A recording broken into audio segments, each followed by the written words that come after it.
Hello, Yukon 38309. Yes, this is Candy Matson.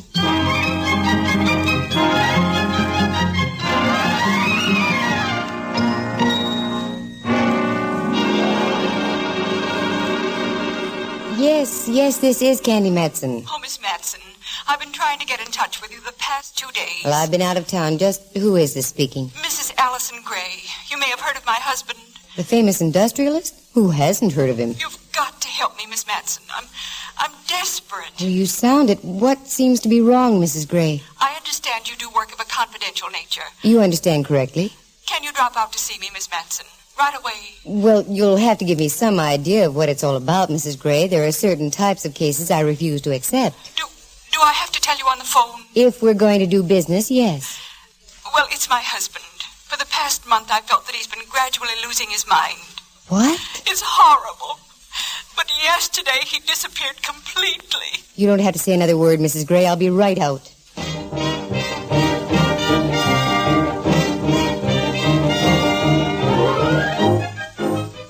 The National Broadcasting Company presents Candy Matson, Yukon 38309.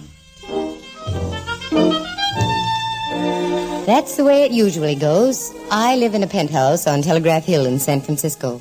Inside, there's a phone. It's listed, and it rings. Sometimes I wish it wasn't and didn't. But the phone is listed thusly, Candy Matson, Private Investigator. And that's how I make my living. Do you remember that old gag about what's black and white and red all over? Yeah, a newspaper. Well, because of that telephone call from Mrs. Allison Gray, I had a switch. I had my palm red and got black and blue all over. And for good measure, I uncovered 2 very dead corpses along the way. I got the address of the Allison Grays out on Broadway in the Valley of Wealth, and that's where I went. As I pulled up at the front door, I looked for the bell, but there was none. Nothing but a huge knocker looking like it weighed about 10 tons. I whacked it a couple of times and thought the house would fall off its foundations. Oui, mademoiselle? Oh, oui. Je suis ici pour un rendezvous avec Madame Gray. Oh, parlez-vous français, mademoiselle? Oui, Lowell High School style. Entrez, s'il vous plaît, mademoiselle. Oui.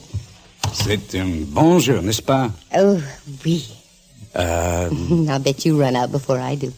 You can say that again. Oh, you speak English? Yeah, San Francisco style. You Miss Matson? That's right. Miss Gray's expecting you.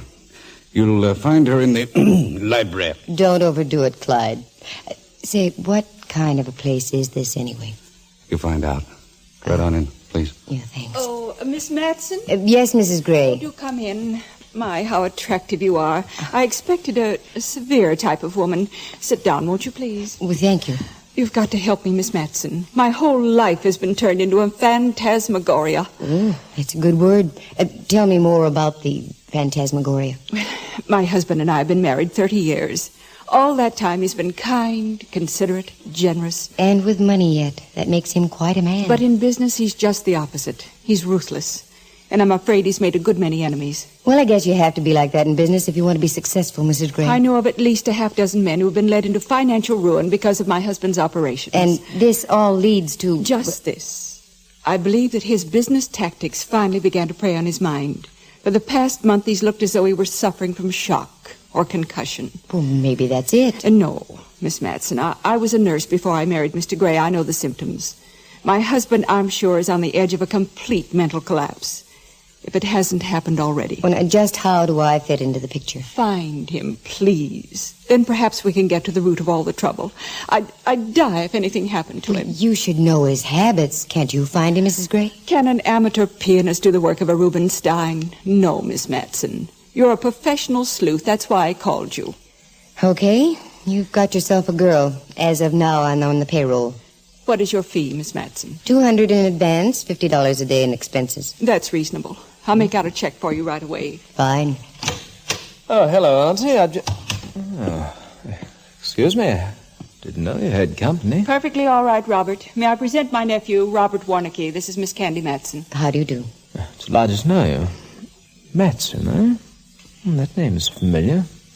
Yes, you're a lady reporter or something of the sort, aren't you? No, I'm afraid not, Mr. Let the Warnicke. girl alone, Robert. She's here on business. Here you are, Miss Matson. Thank you, Mrs. Gray. Well, I better be getting along. You'll hear from me soon. Oh, goodbye, Mr. Warnicke. I'll be seeing you. Yes, I have a hunch you most certainly will.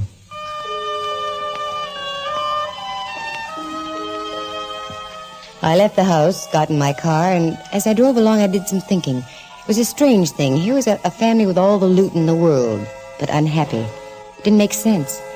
Suddenly I realized I wasn't far from the studios of an old friend of mine, Rembrandt Watson, a darn good photographer, now that he's given up the grape, the kind that comes in bottles. As luck would have it, he was in and gave me a greeting worthy of the prodigal son. Candy, you minx. Where on earth have you been, Dove? Minx and Dove, you make me feel as if I should be molting. What do you mean, where have I been? Just what the question implies, dear. Where have you been? Up in Eureka on a case. Oh, and how did you find Eureka? With radar. You've never seen such fog. Oh. Well, why this deep concern about me whereabouts? I've been trying to get in touch with you. I've some business for you, dear. No, thanks, Rembrandt. I already have some. Oh, she's an old customer of mine. I've photographed her so often, I know every little wrinkle. I've even given them names. No, I've told you, Ducky, I couldn't possibly Her take... neck has more lines than a California road map. Rembrandt, for the last time, Her name is Gray. What did you say her name was? Gray, sweet little old fluff, lives out on Broadway. Mrs. Allison Gray? Yes, that's the one. Well, Rembrandt, I just now left her house not more than 10 minutes ago. Oh, splendid. She got in touch with you. She dropped in my studio several days ago, and I recommended you. Get yourself a fine fat feed, Dove. She can afford it. Well, do you know anything about the deal? Only that she's worried about her husband. That's nothing. I'm worried about mine. Oh, girl, you're not married. That's why I'm worried. You mean you still can't get Lieutenant Mallard to see the light? Right.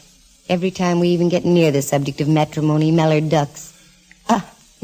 Mallard ducks. Okay, I'll leave. I would if I were you. Mallard ducks. Really? Well, did you accept the case? I'm afraid I did, Rembrandt. Then you might be interested in this. Here, What's this? a card. You can read. Yeah. Madame Natasha, palmistry, telepathy, sittings by appointment only. What's this all about? May not have any connection in the least, but it fell out of Mrs. Gray's purse as she left the other afternoon. Palmistry yet? This gal goes in for wrinkles all over.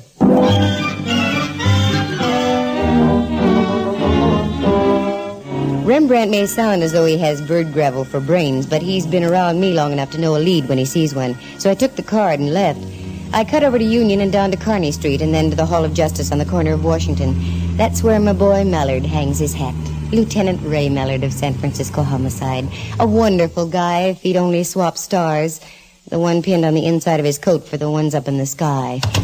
Well, bust my rank and call me patrolman if it isn't Candy. Hi, you beautiful thing, you. Well, what have you been doing? Sniffing too much sulfur and molasses? Oh, merely stating the truth. Gee, you look swell, Candy. Well, in that case, no comment. I'd better quit while I'm ahead. Well, Footflat, what's new? Nothing, absolutely nothing. I'm liable to lose my job. In the last 24 hours, there's been only one crime reported. Some kid had his bike stolen. Oh, you can talk to me, Mallard. Was it an inside job? I don't know. We haven't got anything to go on. But give us another 2 days and we'll bust this bike heist wide open. Good for you, laddie boy. Now shift your cigar and listen to me. Okay. Got something? Well, not yet, but could be. Ever hear of a lady swami known as Madame Natasha? Crystal gazing done cheap? What does she make like Conan Doyle? Out on Buchanan near Jackson. You know her real name? Nope. Well, I can't help you then. As long as they keep the crystal gazing down to a soft stare and a low murmur, we don't bother them. Just thought I'd ask. Know anything about an Allison Gray? Allison Gray, sure. Charming character. Whole department knows about him. There's nothing we can do about it. So? Yeah, so. The biggest crook this side of Jesse James. Jesse did it with a gun. This joker does it with pen and ink. Oh, all very neat and orderly. Can't get a thing on him. A happy chappy, eh? Very happy. He's got more guys who hate his... He's very unpopular. Yeah. Nobody likes him. Well, his wife does. She loves him. Well, that's what wives are for. That's what I keep telling you. Now, how did I walk into that one?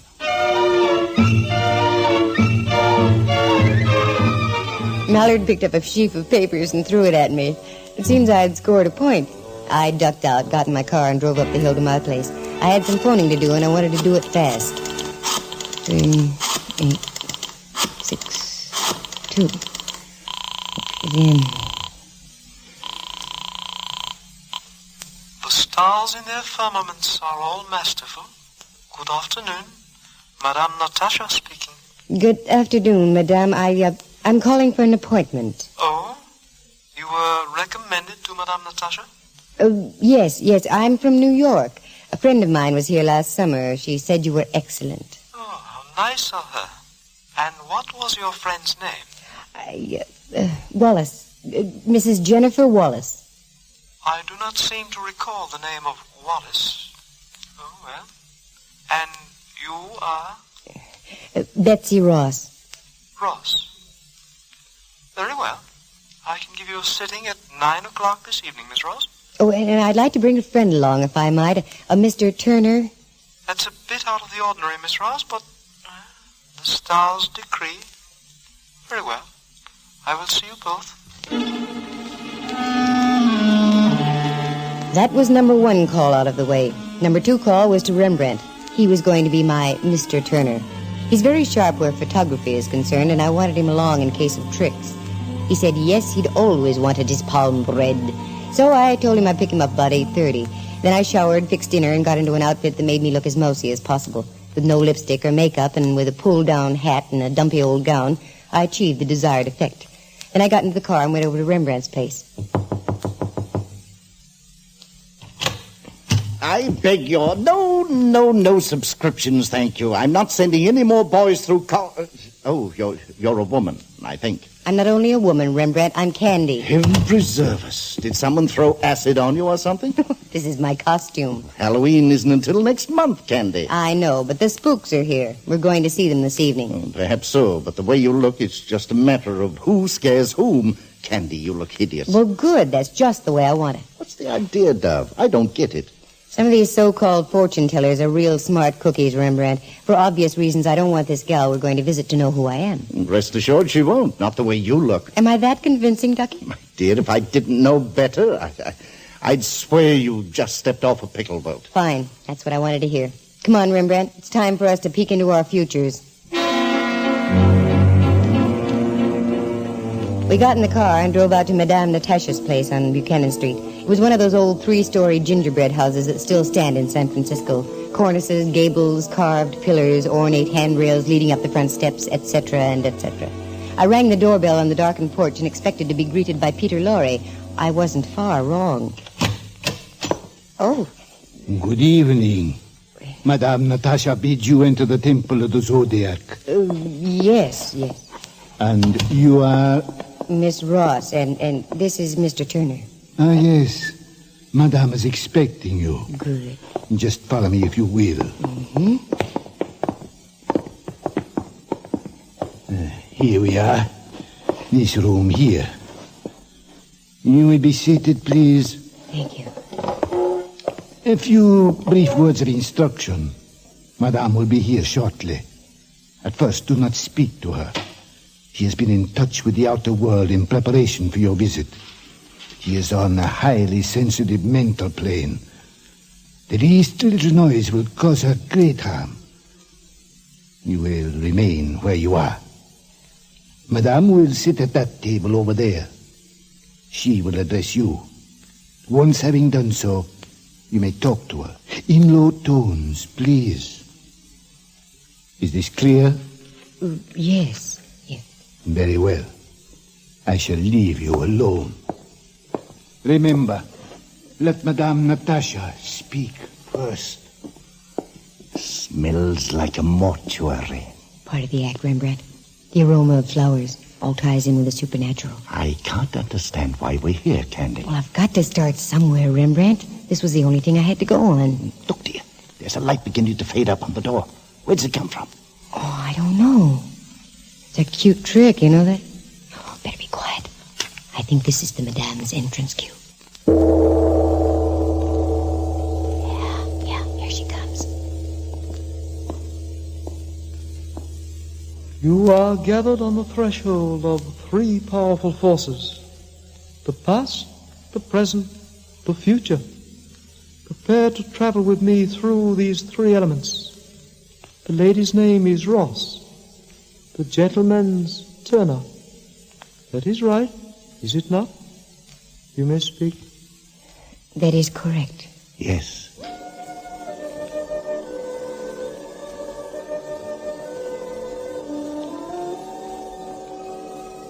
We shall commence. Detach yourselves. Think of nothing but the past. Your childhood, your school days, vacations, your misfortunes, your happy hours, your parents. Think. Yes, our thought planes are beginning to meet. Music, stars and music, they guide our lives. Yes, we are meeting. Look up there, Candy, on the wall, the face of a man. Someone is about to visit us. Do you feel the presence? Yes, I do. I seem to feel it's a relative of yours. Your father, perhaps? No, it's my Uncle Bart. He used to take me boating. Yes, Uncle Bart. Now I know. My word, this is better than home movies. No, please! Fool. What did you say? What? Why, your friend here, he is a scoffer. I cannot go on. I am in terrible mental pain. Please, you must leave now. Immediately.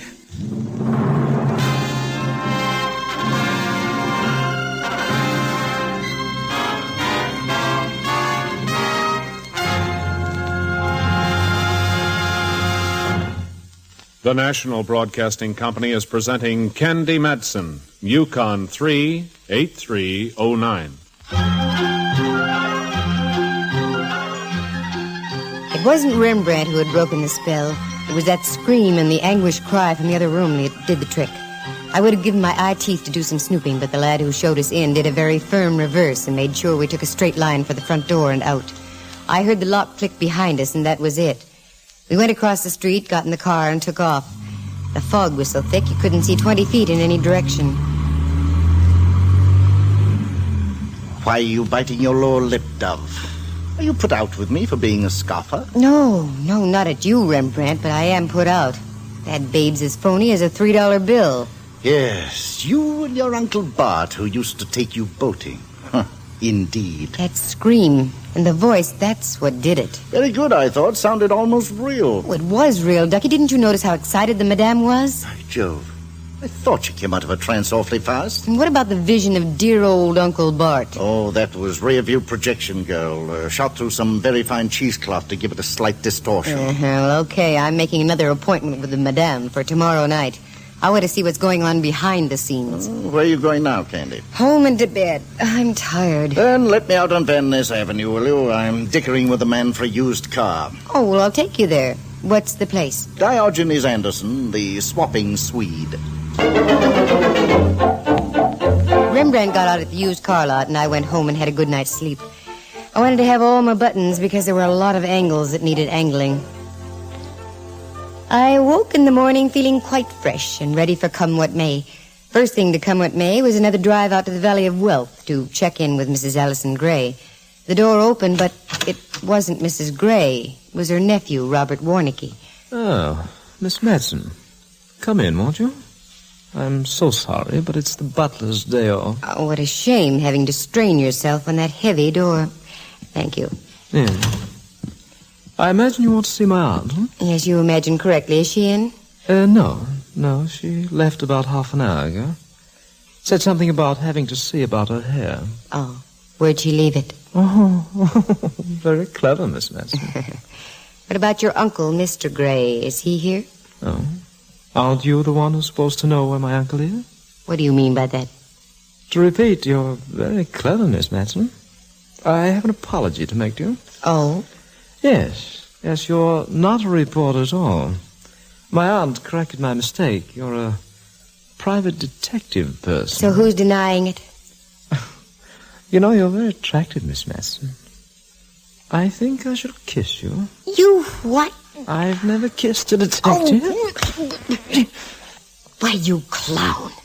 Tell your aunt that'll cost her another $100.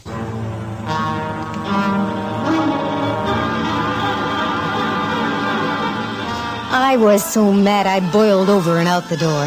I think I drove all the way home and low at 40 miles an hour. I dashed up the stairs in my penthouse and scrubbed my face 3 times. And then I got to thinking how the character looked after he'd kissed me.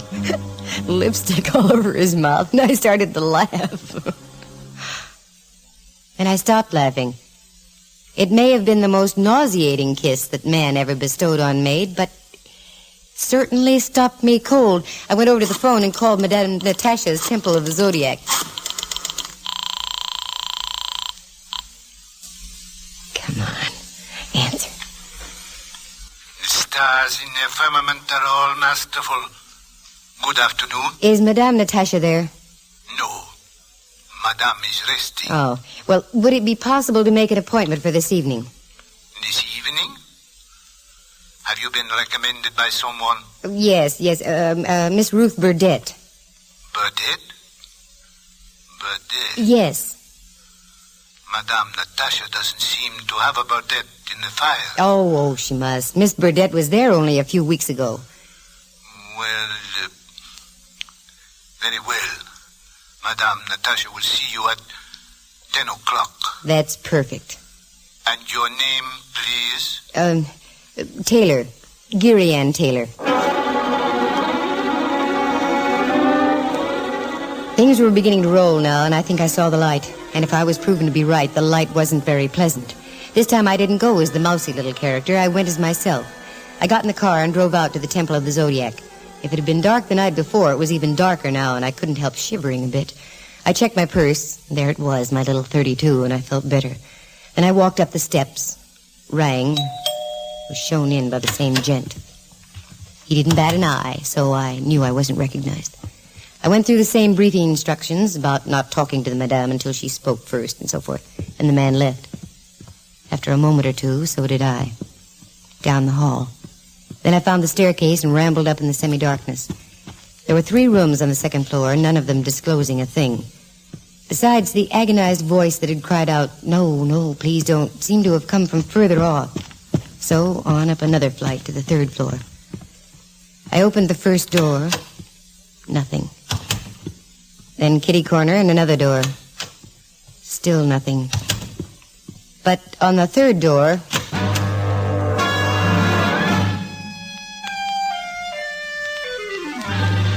I could see them in the darkness. 2 bodies piled side by side. I went over and lit a match. And there they were. The bodies of Mrs. Allison Gray and that of what obviously must have been her husband, Mr. Gray. Very cold and very dead. You seem to have found something, Miss Taylor. Yeah. They look quite natural, don't they? Madame Natasha is here. She is highly displeased with you. Yeah, I'll bet. Hiya, madame. Miss Taylor seems to be the curious type. You're out of character, Mr. Warnicki. You'd look better without that wig. I said you were clever, Miss Matson. Too clever. Quick, Walter, get her. Oh, no, you don't. Oh, mister, you fool. Shoot again. Candy! Oh, for Pete's sake, Rembrandt. Are you all right? I'm okay. Bullet in the arm, that's all. Where on earth did you come from? We were in the room across the hall downstairs when we saw you pussyfooting by, so we followed. We? Yes, we. Diogenes Anderson and I. The swapping Swede? What were you 2 doing out here? Candy girl, how naive you are at times. You told me you were coming back here tonight. You didn't include me in your plan, so that meant you were coming alone. Knowing your propensity for getting into trouble, I felt it incumbent upon me to enlist the aid of my friend Diogenes and come to your assistance. Well, bully for you, Rembrandt. I'm glad you did. What did you fellows do to these rats? As we followed you up the stairs, we implemented ourselves with 2 sturdy chairs. Then it happened. They fired, you dashed past us. When those 2 beggars came abreast of us, we merely lowered the boom. Diogenes on one side, I on the other. Oh, my word, we really tagged them, I fear. Well, I wouldn't worry about it. They've been working overtime. They can use a little deep sleep.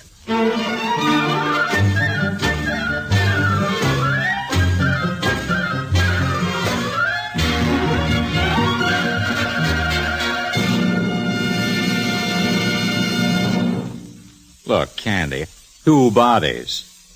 Tell me about it. Well, it's very simple, Mallard, dear. This nephew of Mrs. Gray's at one time had been a ham, a female impersonator in vaudeville. So last year he decided to try to convince his uncle, Mr. Allison Gray, that his days were shortening, that he should atone for his wicked life. And how'd he go about that? By telling his uncle he should visit a fortune teller. And by a very strange coincidence, the fortune teller is a nephew, Robert Warnicky. That's right, the impersonator. The same telling his uncle, and I quote, that he should give all his money away to charities before he died. Yeah, and the uncle went for the gag? Sure. Did you ever know a man like that who didn't want to repent before passing out? It was a cinch. But all the charities were phonies, and all the checks came right back to Robert Warnicky. Well, I don't see why Warnicky had to go so far as to bump off his uncle and aunt. Did they catch wise to this racket? Well, that's it exactly, Miller. He was in so deep that he might just as well go all the way and eliminate. I see. You see, the uncle, in the first blush of being a grade A philanthropist, never questioned the charities which Warnicky suggested. Yeah, that makes sense. About a month ago, he started wondering and snooping, and he found out there were no charities. He was like a wild man. That's what made Mrs. Gray think her husband was losing his mind. Well, if I unloaded that much money through a swindle, I'd have acted crazy, too. Yeah, I'll bet. Well, the uncle started following Warnicky's movements. Just as he discovered that Warnicky was also Madame Natasha, Warnicky caught wise that his uncle had caught wise. He forced him into the old house on Buchanan. Mm-hmm. Now he was frightened. He didn't know how much his aunt knew. So he went back to the Gray's place, told his aunt that he had a tip as to where his uncle was. Naturally, she went along with him. She was still up in the room with her dead husband the first night Rembrandt and I went out there. It was her voice I heard crying, "No, please don't." She'd heard our voices downstairs and tried to make a break. Warnicky's goon boy grabbed her just in time, and after we left, they did away with her, too. A very unpretty mess. Yeah. How did you first tip to Warnicky, Candy? When he kissed me. When he kissed? Wait, what? Sure he kissed me. I appealed to some men. When I got home, I remembered the way he looked with my lipstick on his mouth. All I had to do was mentally put a wig on the joker, and voila, Madame Natasha. I'll be darned. Yeah. Aren't you going to kiss me goodnight? What, and turn into a fortune teller? Why, you cad. Come here, cupcake. What's the matter with you? Good night, Madame Mallard. Well, take a look in the mirror, and then get yourself a crystal ball, and you're in business. What?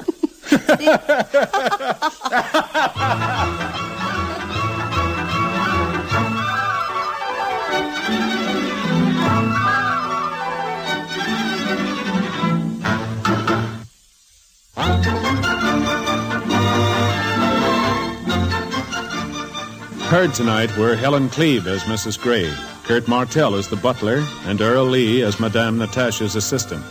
Tony Barrett played the dual role of Warnicky and Madame Natasha. Tudor Owen was Rembrandt Watson, and Whitfield Connor was heard as Lieutenant Ray Mallard. The program stars Natalie Masters as Candy and is directed by Monty Masters. And don't forget... For excitement, fun, and laughs, just dial Candy Matson, Yukon 38309. Hal Gibney speaking. This has been a presentation of the NBC Program Department in Hollywood.